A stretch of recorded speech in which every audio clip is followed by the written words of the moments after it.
Ashleigh Wilson lost her 26-year-old fiancé on November the 17th of 2021. Ashleigh is here to help spread awareness among other Kiwis of why that life, that precious New Zealand life, was lost, and the questions that are still coming around that. And Ashleigh, I want to say here, I have in my notes, you are clearly not interested in debating the pros and cons of the jab with anybody. This is not about this. It's about Rory, your fiance's story, and the story that you both went through, isn't it? Yeah, that's right. Yeah, I think we established that from the outset.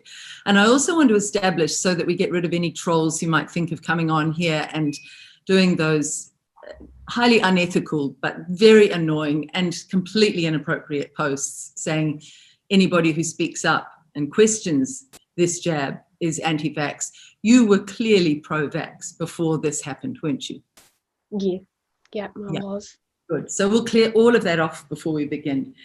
Take me back to that morning of November the 5th. You and Rory, just paint a picture of your gorgeous young lives. You had your lives ahead of you, didn't you? What was happening in your life? Yeah, so on that day we went into town to join up at the new bank that was taking us on with our next mortgage for our dream home out by the beach, half an hour out of Dunedin. We were so excited and we went out for breakfast. We were celebrating, and then we just decided we walked past a walk-in vaccine at a pharmacy, and we just thought, why not? Rory, you should get your vaccine today. He's been putting it off for ages.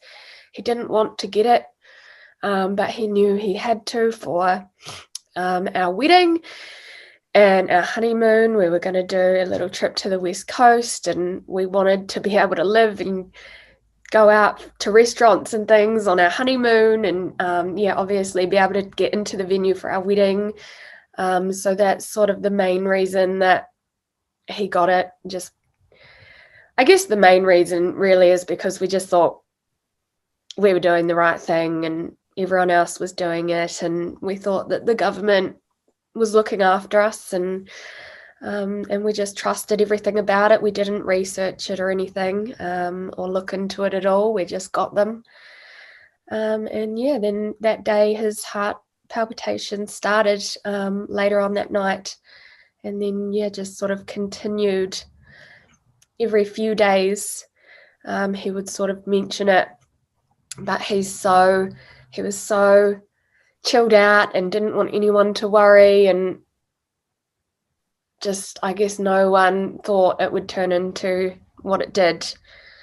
And then on the 17th at 3 a.m. we got out of bed and we said, let's go to the hospital, and he just died within seconds of agreeing to go. So yeah. He got out of bed and collapsed on 12 days after the jab. 12 days, yeah. You did call the paramedics. Did they think there was any chance of bringing him back? Did they attempt that, Ashleigh? They did attempt for 40 minutes. They tried really hard, and I appreciate what they did. And sadly, where our house was an unnamed street, and they couldn't find it, so they took longer than they could have because they couldn't find it. So they did get there. It was 12 minutes later that they arrived, and then they did the CPR, and they gave him adrenaline, and they had the defibrillator and everything on him, and they just tried as hard as they could, and they couldn't get him back. Ashleigh, that must have seemed like an eternity, those 12 minutes. Was you were just trying to calm him? Sadly, I was on the phone to the operator that whole 12 minutes, and I didn't, like, in my other interviews I've mentioned that I couldn't get to him because he had gone to the bathroom, and when he fell, his body weight was up against the door, and I couldn't get it open. when I was on the phone to the operator, I just didn't think he was dead. I was waiting for him to call out and be like, Ash, no, don't call an ambulance. So I'm really sad that I was talking to the operator the whole time instead of him, but it's just how it all happened, yeah. He was a really fit young 26-year-old, wasn't he? He was the hunter. He yes. was had he any signs of heart issues in any of the time you'd known him, or a family history of heart issues? No, nothing. No.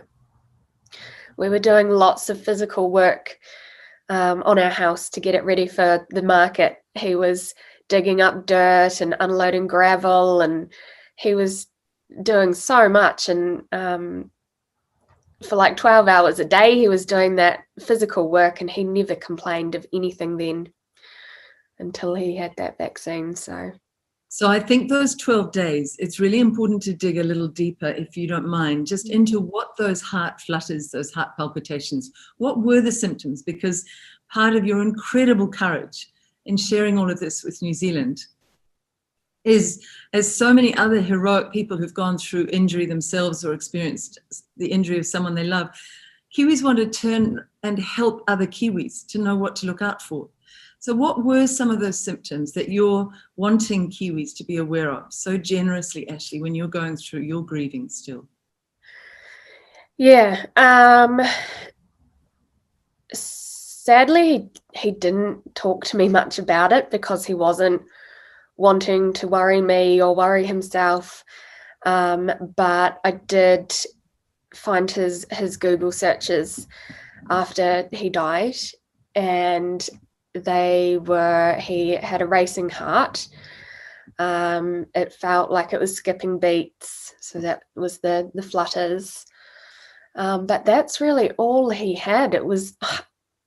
He said to me, it's not even painful, it's just uncomfortable. This was just before we were going to go to the hospital. And I said, is it really sore? And he said, he was just rubbing his chest and said, it's just really uncomfortable, but not sore.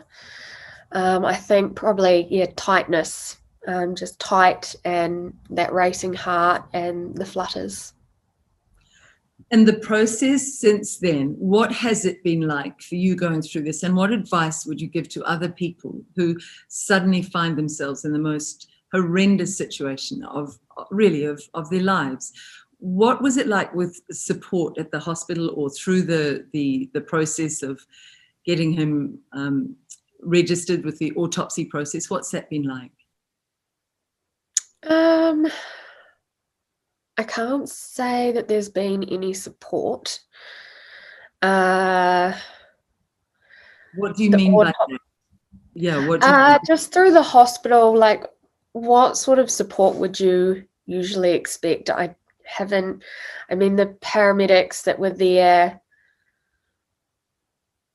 didn't really talk to me the whole time. They were busy. And then since then, I've had the coroner's assistant that's been ringing me, and I've been really, really pushy with that, and I was really struggling to get any information. Yesterday, I had a call from the coroner herself, which was just really nice, and she was just lovely, and she reassured me and said, Ashleigh, we're going to get to the bottom of this, and that I should have an answer by mid next week at the absolute latest, but she thinks it should come this week. So it was really nice to get that from her. That's over a month later. You've had a month of what? Have you had the government reach out to you? This is the government that has asked people to step up and do the right thing that they say is the right thing, to ask everybody to trust them. Have you had any outreach from them at all? No. So I did have a phone call yesterday from the coroner's assistant who said that the Ministry of Health are releasing something to the media today about Rory. I haven't heard from them. I don't know what it's going to say. I don't know anything about it other than today there is going to be something released that involves Rory. So hopefully I hear from them today before they release it. But yeah. I've missed it, but has the Prime Minister, who's asked everybody to step up, has she acknowledged Rory's death publicly in any way? No. What do you feel about that, Ashleigh? I feel like it's bullshit. Yeah. To not even, I feel just like, yeah, yesterday was a hard day. Getting that phone call from the coroner's assistant to tell me the Ministry of Health are releasing something today. And I don't even know what that is. That there's no communication. And I think it's unfair. Yeah. To say the least. It's just. To say the least. It strikes me as incredibly disrespectful. Yeah. To engage to be married to this man. This is your whole life has now changed. And you did this because of a request, in effect, from the Prime Minister. What would you say to the Prime Minister if she was the one interviewing you and not me? What would you say if she rang you on a Zoom call? I probably shouldn't say it on this meeting, but I don't know what I would say to her. I would say that this is on her for forcing this on people and brainwashing people. And I would say that their online documents need to be, that's one of my big problems, is Rory had screenshotted a government or a Ministry of Health article online about myocarditis an hour before he died, and it said myocarditis is usually a rare side effect from the vaccination, and in most cases is very mild. If that wording was different, we may have went to hospital right then and there when he read that, and he might be alive right now. And that information was on what site? Where was he reading that? On a Ministry of Health website to vaccine reactions or something. Yeah, I'd have to bring it up. Ministry of Health site with official information about how rare it is. Hmm. You, Rory, did you understand when you went in for that jab for him? Did you understand the risks that were involved, or did you know there were risks? What was your understanding between you? No, I didn't know that those kind of risks were. I just knew from what people had told me. I just knew that my mum got her second vaccine and she felt like she had the flu. She was very sick for days and she didn't feel well, but that was the worst I thought it could get. I did not know of these types of adverse reactions that can happen. And we definitely weren't, and Rory definitely wasn't told about any of that when he got his. I don't think he even got the pamphlet. My dad also didn't get the pamphlet that does tell you the side effects. He also didn't get a vaccination card that has the batch number and things on it. So I'm going to chase that up today, actually, and try and find out his batch number just in case anyone else has had any reactions to the same one. You see, that you are again, Ashleigh, in your month of absolute grief following the death of somebody you deeply loved. You are having to follow up. You are having to seek the numbers. You are having to find out the information. To me, that is just so patently wrong. If they asked Kiwi to do this, there should have been follow-up systems in place to make sure that within a few days that batch number was clarified, and this government should have been looking into whether there was something wrong with that batch. Does that make sense to you? This makes me feel very angry to hear that you are having to do this footwork. Yeah. Have you had Yeah. time to grieve, Ashleigh? Have you had time to grieve, Rory? No, I don't think so. I'm scared about when that happens, because at the moment it's like a full-time job, chasing all of this up and constantly ringing the coroner and just trying to get answers, trying to get awareness out there. No, I don't think that I have properly been grieving. Ashleigh, I'm so sorry. This is not the New Zealand that we should have and that we grew up in. I'm so sorry. So let's quietly list what this government now can step forward and help you with. What are the things that we will follow this up in another month to see that they've come forward. So it seems, first of all, an acknowledgement, a basic human acknowledgement of this, a call from the Prime Minister at the very least, given what you've gone through. And then what do you need? You need the autopsy report clarified. Is that right? That is the main thing I want. I just want to get the truth, and I want to get it now. I don't know why it would take so long. And they have prioritized it. I don't know their processes, but I don't know how it could possibly take so long. All right. Many Kiwis are asking that very question. And then you want to know the batch number from the chemist where Rory went. Mm. So do you feel that should be on the government? And do you trust the government to do a thorough job with that? Or are you going to go back to the chemist yourself and find that out? I'm going to go to the chemist. No, I don't trust that the government would. No,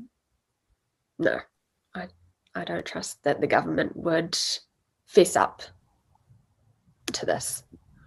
Why do you feel that now? Why do you feel that? I guess because, I mean, I can see why they wouldn't want to, because it scares people. People are having massive adverse reactions and people are dying, and they don't want people to stop getting their vaccinations, so they're not going to make that public information. This is not about a race to get vaccinations. This is meant to be about protecting the health of Kiwis. This is what we're being sold. This is what we're being told over and over and over again. If you were in the Prime Minister's seat, Ashleigh, knowing what you know now, what would you do when you heard about these cases? Would you continue the rollout? What? I would stop the rollout completely. I think the least that they could do is remove all of the mandates and make it an option. And if people, I mean, there are some people out there who truly believe that the vaccine is the right thing to do, and that's fine, and they should have that choice. But we should all have that choice. And if we had that choice, Rory wouldn't have got the vaccine and he'd still be here. He didn't want that vaccine. And sorry. Yes, what is that? No, I'll let you. What were you going to say? I was just going to say, I just know, like, of up to probably 10 people personally who have been in and out of hospital, all young people my age. And then I've had an influx of messages from other people after seeing Rory's story who also have been in and out of hospital. And it's just affecting people's lives. People shouldn't be forced into getting this. In what ways? What are the symptoms you're hearing about? Is it the same as Rory? The heart? Lots of heart. Yeah, lots of heart. Mostly heart symptoms. I've heard of 3 people who have collapsed and not been able to feel their legs, and it's taken them an hour or 2 to be able to get up and walk again, and they're not sure why it's happened. No one's getting answers to anything. The doctors are saying, we don't know what's wrong. Or you have anxiety and your heart's racing because you have anxiety. That's a line that I'm hearing a lot from people who are saying, I know it's not anxiety. Casey Hodgkinson was a leading example of that. Ashleigh, if anybody wants to contact me and wants this story recorded, as your story is being recorded today, and this will be something for future generations to look back at, so that this never can happen again, this level of ineptitude, but they can contact me at liz.gunn@freenz.org if you want your story told. So how are you coping with not only having to cope with everything else around Rory's death and the legal requirements to try to establish what's going on, but now you're having other people who are in dire circumstances contacting you? And I understand you've also had quite a lot of media pressure, ruthless media pressure in the first week or so. Can you tell me how you are coping with that level of pressure as a young woman who's lost a man she really loved and she was about to marry?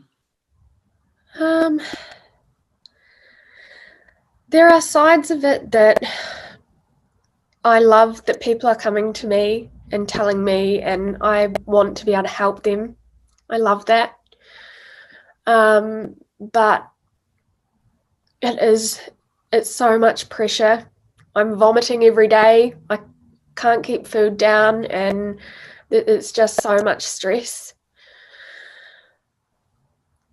Even though I want the stress because I want to get this out there, but it's hard. It's so hard. Have you got support? If the government came forward, we asked, the government can do things for you. The Prime Minister can contact you. They can help you with the autopsy report. They can help you find what that batch number was. Can they not offer you money to get support, to get even just massage, to get humane things that will help you and relax you, to get treatments that will help you? Have you had any offers like that? My workplace is paying for my psychologist, which is lovely, and it's been a huge help already. And other than that, no. Ashleigh, do you need money? Because Kiwis are really generous. Would you like some funds that would help you right now? No. Are there other ways that Kiwis can help you? I know a lot of goodness still lies in the hearts of the people, even though it's not coming from the people in charge. It's in our people, and people will want to help you. Is there any other way we can help you as you go through this, Ashleigh? No. All I want is to just get his story out there, and just for people to consider that it might be true. The people who are so pro-vax, and I hope they can consider what they're doing, and that's all I want, is just to get that awareness out there. If people share our story, that's good for me. Like that, I really appreciate that.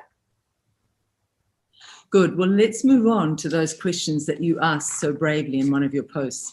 I want to start then putting my lawyer hat on again, my journalist hat and lawyer hat for information.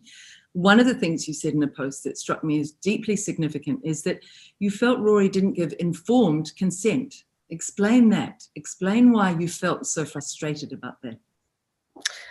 I just felt like we don't know all the facts before we get the vaccination, and we should be told about the possibilities that could happen to us.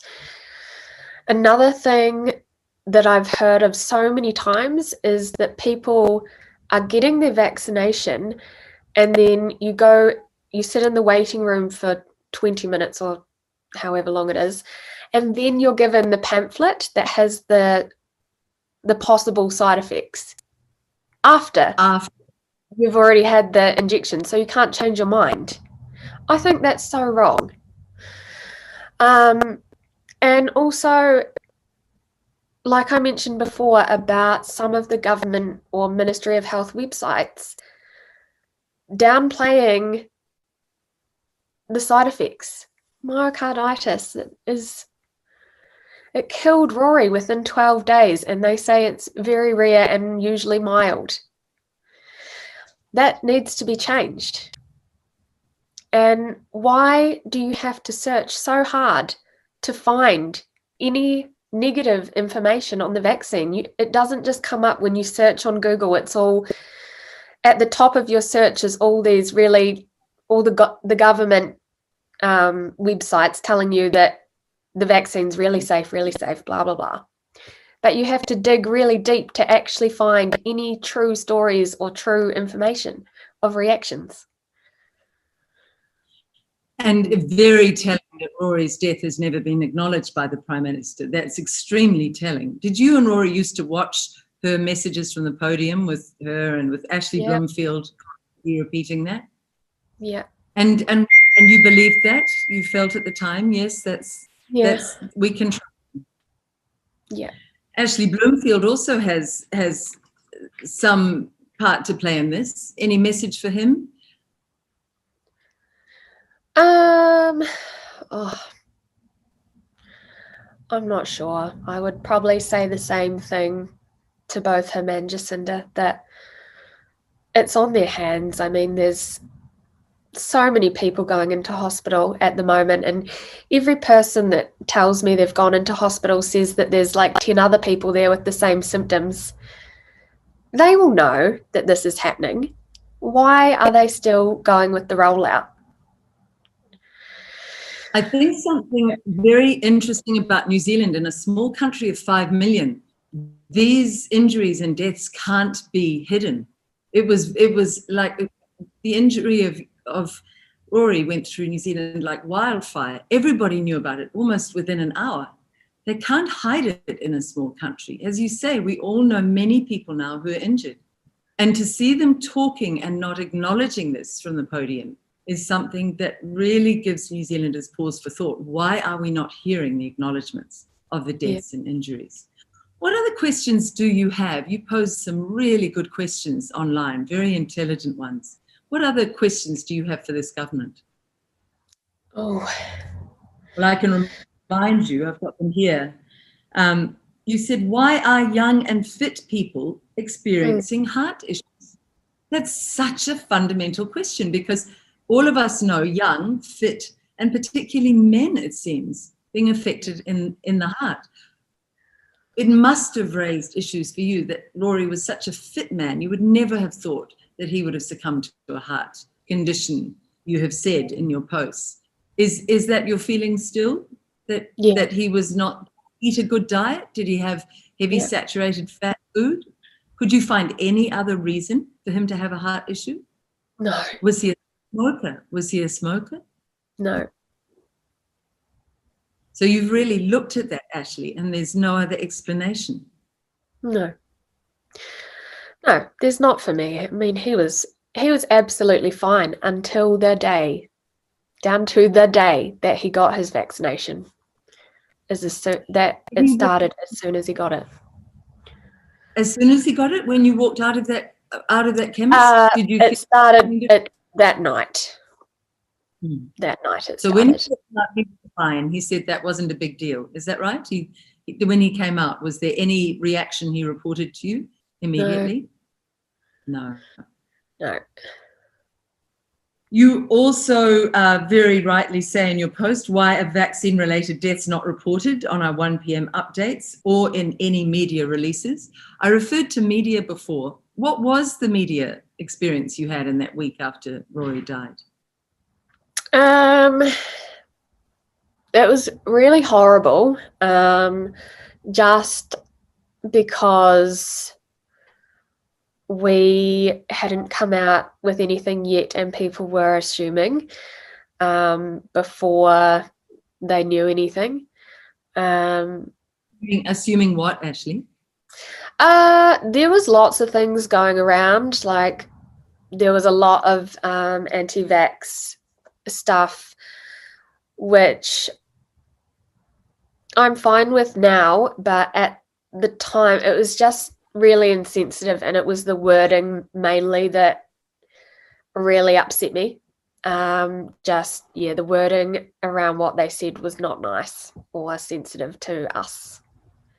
Do you mean there were posts trying to paint you as anti-vax? No, it was on like anti-vax pages. And it would say things like the vaccine finished him off and stabbed to death by the vaccine and stuff like that. And it had been 2 days. I actually hadn't even comprehended yet how he had died. I couldn't even think about it. Well, My brain just was not thinking that deeply at that time. I was just so upset and shocked that he was gone. I hadn't even put any thought into what had killed him at that stage. So to see that was, yeah. That's a really important point, that these things should not be used by either side to shore up their own argument and as evidence in an insensitive and brutal way like that. What about mainstream media? Did they come to your door as well? Yeah, so they went from the standpoint of correcting what was going around on social media. So they wanted to get my story out there to say that we don't know how Rory died, and that people are spreading lies. But I didn't go ahead with any of those at the time. It wasn't until I had processed his death a little bit more and thought about it, and then I found those searches on his phone about the vaccine, and I realized that it was the vaccine. And then I told me and Rory's story, and then I allowed the media to post some things because it was coming from us, which is the family, which is how it should be. You're very, very powerful. You're very powerful, and that's such good advice to people going through this. You can step back and take your time and manage the way you answer these things. And I think you made some really important points there. Another of your questions online: why is the government protecting the elderly from COVID-19, but not protecting healthy young men from this jab? That's a profound question. Tell me where that came from. I just feel like Rory would have had such a better chance at fighting COVID than he did the vaccine. And now that I know how many injuries are happening every single day, I just think people in our age group, and actually as women as well, we would have a much better chance at fighting COVID than the vaccine is injuring so many young people. That's where it just seems to me like we are protecting the elderly because they are the most at risk to get very sick or die from COVID. But a lot of young people are dying or getting sick and now going to be sick for the rest of their lives. From the vaccine. COVID? From the vaccine. It's a really powerful thought as well. And there are many people now saying that those who are more vulnerable should be the ones who lock down and take the shelter that they need while life can go on, that there are very many other ways to manage this. Yeah. So this has made you dig quite deep into research and think quite deeply into these questions. What has that been like? Was it a shock to find out how, in a way, you said earlier, how little you and Rory knew when you walked into that chemist shop that day? Absolutely. Yeah. It is a shock. It's hard to even find all of these, the research. It's hard to find the research. It's hard to find the pages pro-choice and thing like on Facebook, social media. It's hard to find them, and then all of a sudden they get deleted, and it's shocked me more probably how hard it is to find the truth, which is so wrong. I've just been interviewing Linda Wharton from the Health Forum group, She doesn't have a page. There's a false page that was put up there, which isn't her group. But if you join the group and you're allowed in, she has groups of doctors, scientists, nurses, all collating evidence, which is a good starting point, and somebody whose work is really reliable. But that is quite shocking. In terms of where you would like to go to now with your messages to Kiwis, so research, look, question. What else do you have to say from all of this, Ashleigh? This enormous journey you've been on in just a month, just 1 month. Yeah, I think mainly it is about that, just the research, and then just being so aware of those symptoms. And, you know, even if you do decide to get the vaccine after doing the research, then just be really aware. And don't downplay your symptoms. Get checked out as soon as possible. And you know your body. If the doctor tells you it's anxiety and you know it's not, then just keep fighting to get answers. It's the main sort of point that I want to get out there. I don't like asking this question normally at all, but given the context, and of course you have a right to say no, because it's a private medical procedure, but would you mind sharing whether you have yourself have been jabbed, or would you rather keep that private? No, that's fine. So yeah, I'm double vaxxed, and I was before Rory had his first. In our relationship, I was the one who was believing everything on TV and thought that it was the safe thing to do. I have really bad asthma, so I just thought I need the vaccine because if I get COVID, my lungs might not be able to handle it. And so, yeah, I got it. And then I helped talk Rory into getting it as well. So I was very for it before. I really like that we began there and we end here, because that really protects you from the trolls who would try to come after you with the ridiculousness of any attack, but certainly attacking you as anti-vax because you are sharing your story. Ashleigh, it's been a real honor to talk to you. It was quite heartbreaking in the middle there. I dropped the journalist hat, and I wanted to be this mum reaching through the screen and giving you a hug and saying what a brave woman you are. Keep going. I hope the Prime Minister does reach out to you, but we also went back to those questions that need answering. And as you go through this journey, let's keep in touch. And if you have other things you need to say publicly, we would love to give you a respectful place in which to say them. Thank you so much.